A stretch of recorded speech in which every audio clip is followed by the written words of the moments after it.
In my fifth short look at the subject of conflict between brothers and sisters, and particularly between leaders, I want to just move aside for a moment on a narrower issue, because most conflict really has to do with the things we say. And I've been thinking that these are difficult days because it was tough enough back in Bible times when it was just a matter of people gossiping and talking and the word getting around through conversation. But nowadays, of course, it's a much greater thing. I mean, in those early days, very few people would have had access to literature. So if you wanted to slander somebody, it wouldn't have been so easy back then to write something and get it out in the public forum. And so it was more what would go on in the house group, the church house group, or what went on in the conversation in the marketplace between brothers and sisters. Nowadays, of course, it's well, we talk about going viral, and it almost is like a thought can go almost like an infective germ and travel unbelievable distances into strange places in people's hearts. And when I looked at this, I thought, if we're going to talk about the tongue as the primary tool or the primary sword, as it were, that wounds others, and the primary basis for undermining leaders, then I'd have to say the tongue spoken, written, and through social media. I mean, we're all well aware now that whole careers have been wiped out because of a couple of sentences through Twitter. I mean, it's extraordinary the damage that can be done. We're all used to watching on television terrible stories of particularly girls more than blokes, but girls who've committed suicide because of what's been said about them on, well, particularly, of course, on Facebook or other genres of social media. I'm not too sure if it's happened through YouTube as well, but it's certainly happened a lot through Facebook. So when I talk about the tongue now, I'm saying that the tongue spoken, the tongue written, and the tongue through social media is of enormous danger to us. And within the specific group that I'm interested in here, although this is something I want to send out to all of the church, but specifically within God Squad, there is evidence that all of these forms of communication can be quite destructive to the health of a local chapter, of a local church, of a local group, of a family, of relationships inside of even blood brothers and sisters. So I wanted to talk about that for a few minutes. Let me give this introductory thought. It's fascinating if you sit down and list all the so-called sins that are listed, say, in the New Testament. Now, that sounds a strange thing to do, but when I first came back to faith from a brief period of being an atheist, I actually had an amazing epiphany where the sense of the presence of God made me look into my own heart and made me sit down and go through the whole of the New Testament. I'm an avid reader, as is probably pretty evident, but I could read fast, and I could certainly read and scan and pick stuff up quickly.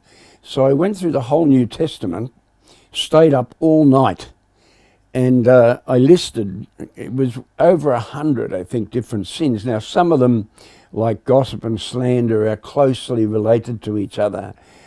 Greed and avarice are two terms that mean almost the same thing. But taking the subtle differences between those things, I listed over 100 different sins from the New Testament. And because Jesus had said, as a man thinks in his heart, so is he.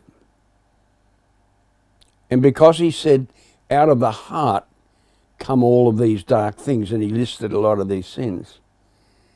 Because of that, I asked myself, not only had I committed these acts, but since Jesus said, if you look at a woman that way, then you've already committed adultery with her in your head. And if you hate your brother in this way, then you've already committed murder. Even if you don't commit it, you've been murderous in your intent and in your heart. I sat down and went through all the list of those sins. And I might have been super sensitive at the time, but I came to the conclusion that I was guilty in thought, word, or deed of virtually every one of the sins in the New Testament.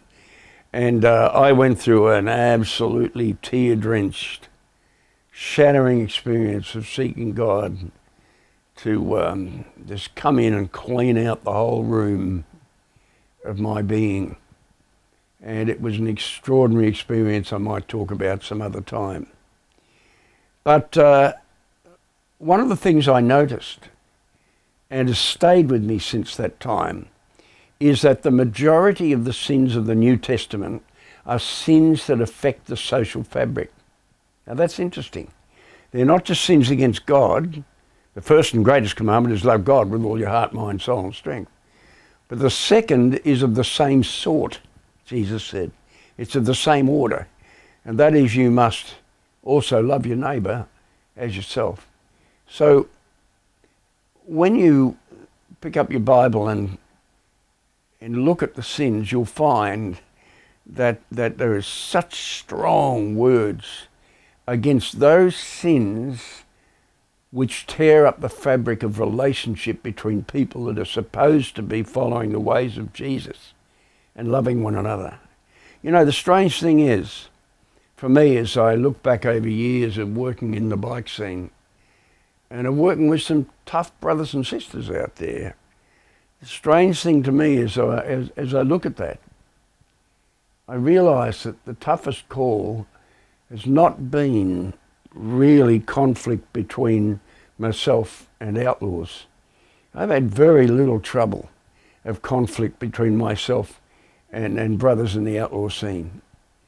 Most of my conflicts and trouble have been with my brothers, and I guess most people that have had conflict would look back and say, yeah, well, Smithy, it hasn't been with me mates in this outlaw chapter, but it's been conflict with you.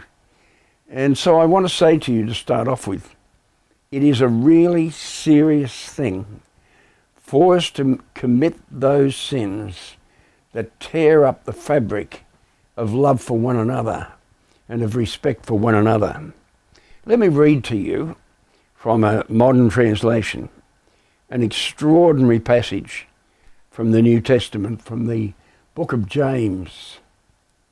Many of us believe, many scholars believe, that James was a stepbrother of Jesus, so to speak. And therefore James, although he was doubtful about who Jesus was to start off with, later on, of course, became one of the apostles. And when you read his epistle, his letter that he sent out as a bishop in Jerusalem amongst the more Jewish converts towards Christianity, you find that he sounds so much like Jesus in many of the things he talks about. And he says the royal law that ought to shape our lives is what he calls the law of love, the royal law of love. So when our words are unloving and tear up the fabric of fellowship and love, it really is a serious business. Let me read to you these scary words. My brothers and sisters, not many of you should become teachers. As you know, we teachers will be judged with greater strictness than others. So I tremble a bit when I talk to you about this, because I'm a man of words. And when you're a preacher, you can say very strong things from a pulpit. And when you really feel the prophetic word of God sometimes, you can be quite upfront and in people's faces with what you've got to say. And it's a very, very, very difficult task to be a teacher. And he says, well, if you're going to be a teacher, you're likely to come under more strict undermining than just the ordinary Joe Blow. But he says if a person never makes a mistake in what he says, he's perfect and is also able to control his whole being. I think that's a word to both the preachers and the listeners. It calls the preachers to recognise how scary is their responsibility and how easily they can do the wrong thing with their tongues. But it also calls the listeners to recognise that none of us are perfect. And if you're a spokesperson and you talk a lot, then you're in a lot of danger of saying the wrong thing from time to time. And there's a need perhaps for some mercy towards those of us that are the talkative ones, and a place for forgiveness and for dealing with us face to face when we have problems with our teachers, our preachers, and our outspoken leaders. He says, we put a bit into the mouth of a horse to make it obey us, and we're able to make it go where we want it to go. Well, think of a ship, big as it is, and driven by such strong winds, it can be steered by a very little rudder, and it goes wherever the pilot wants it to go.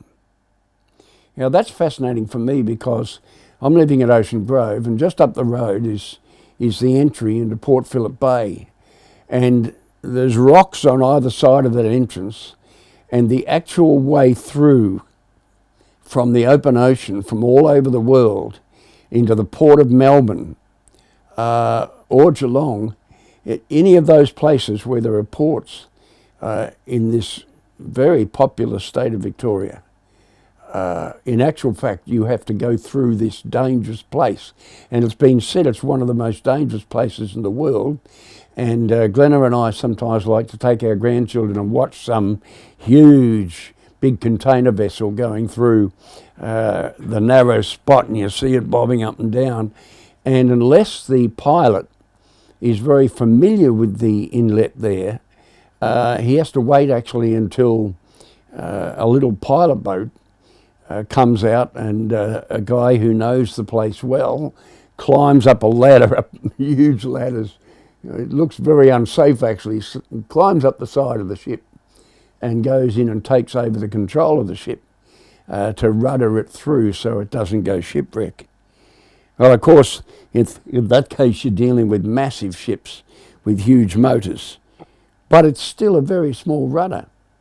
Although in this story, of course, we didn't have these engine-driven boats, and they were driven by the wind. It was still the same issue of a small rudder that would take you through or take you to shipwreck. And it takes very few words from a big man or in a big group to sink the ship.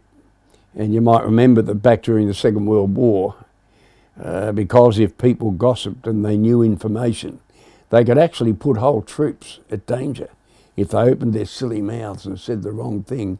And so there was a poster around in those days that said, "Loose lips sink ships." Very, very good saying. Loose lips sink ships. And the good ship's salvation for many people gets sunk by loose lips. There are many people who've lost their sense of faith in the church and in Jesus because of the behaviour of those that say that they follow him and whose mouths have been bitter and destructive or gossiping along the way. So it says, it is so with the tongue. Small as it is, it can boast great things. Just think how large a forest can be set on fire by a tiny flame. And the tongue is like a fire. It's fascinating because in my state here we've had horrendous bushfires in recent years.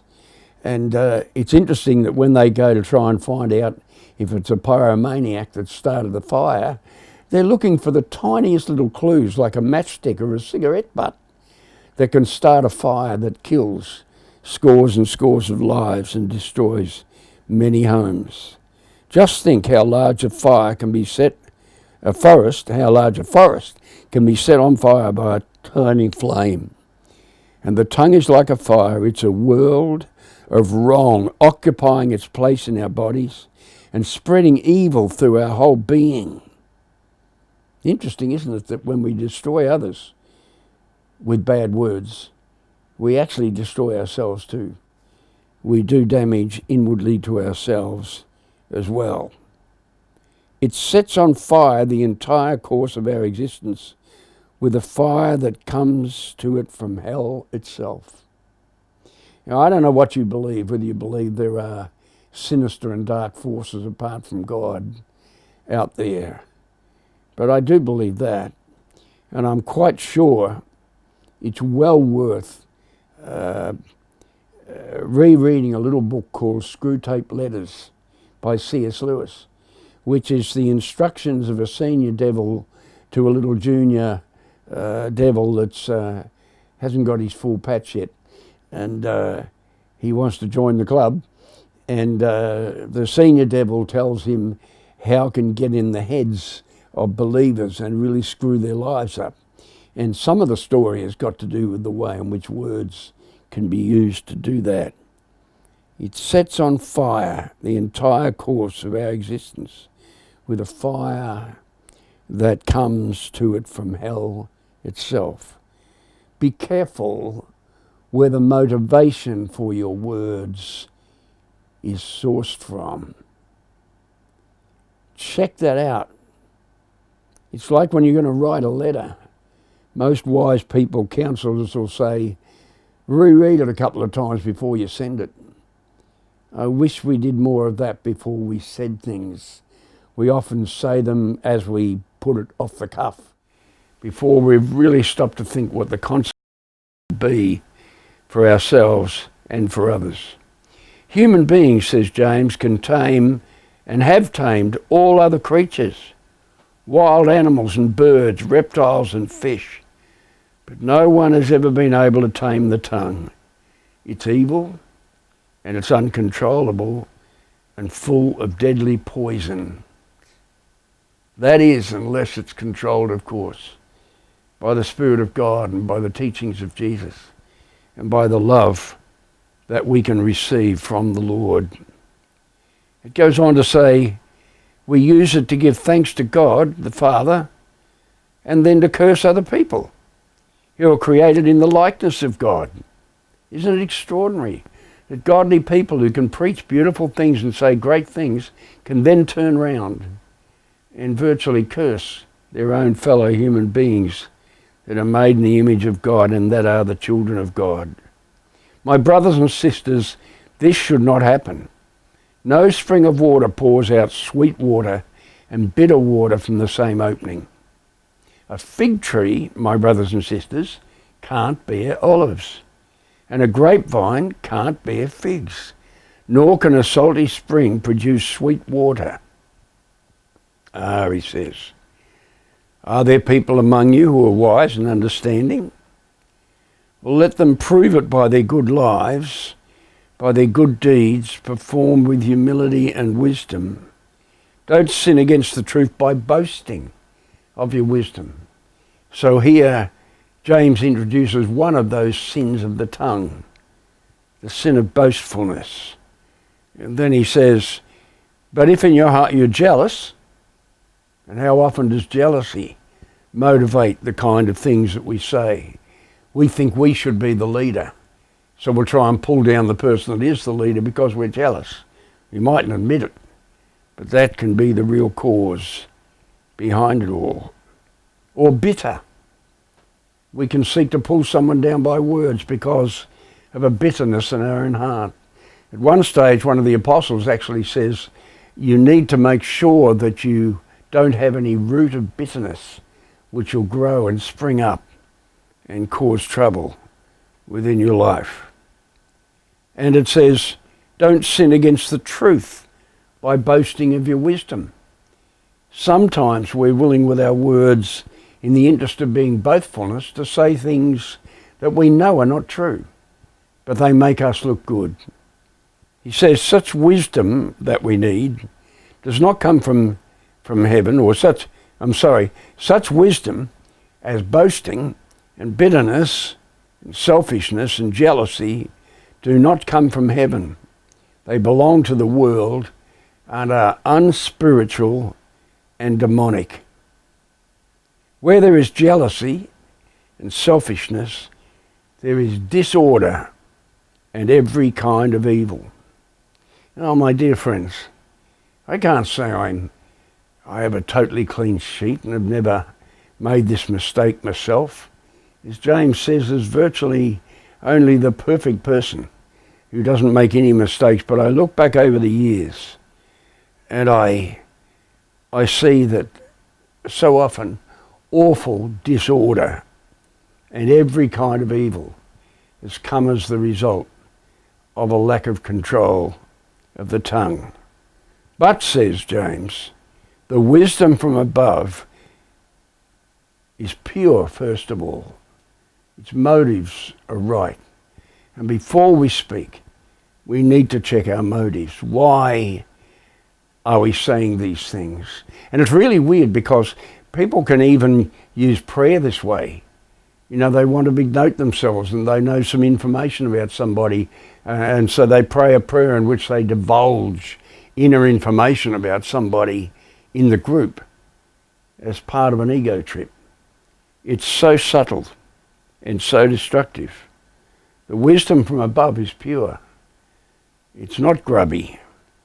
It's not jealous. It's peaceful, it's gentle, and it's friendly. Now, that doesn't mean we don't have some strong words to say, and we'll come to that in a later study, that there are times when strong words have to be given. But they still should be words that come in a desire to create peace, not destruction. They still need to have back of them a gentleness of spirit that is open to the person, even the person that we may feel we are called of God to rebuke, and friendly. You know, there's one group of Christians call themselves a society of friends. The sad thing is that sometimes even within our own ministry in God Squad, there are people who don't really feel that their brothers and sisters in the faith are their friends at all. If we're truly friends, we won't want to abuse the use of our tongue in the way in which we communicate with one another. And finally, he says, and goodness is the harvest that is produced from the seeds that peacemakers plant in peace. Now, Jesus said some very strong things at times, even to his own disciples. I mean, he said once to the great St. Peter, "Get behind me, Satan." That's pretty rough. But there was no doubt about his love for Peter. And even although he had to rebuke Peter after the resurrection, remember we said before, he comes to him and says, "Peter, do you love me?" And when Peter says yes, he says, "Feed my sheep." And even although he had to rebuke him, and even although he warned him that he was going to be treacherous and forsake him in the moment when he needed him, he still comes to Peter to restore him, because God is about creating peace and sowing peacemaking in the midst of us. In the end, folks, when we get conflict between us as leaders, or conflict as followers undermining leaders, we need to ask, is the path we're taking one that will produce peace, or is it one that will produce chaos? Because Jesus said, blessed are the peacemakers. Not just the peace talkers, but the peacemakers. And we need to make sure in our communication, in all ways the tongue is used, whether it be in social media or private conversation or public discourse, that at the end of the day, our hearts are utterly committed to making peace with our brothers and sisters.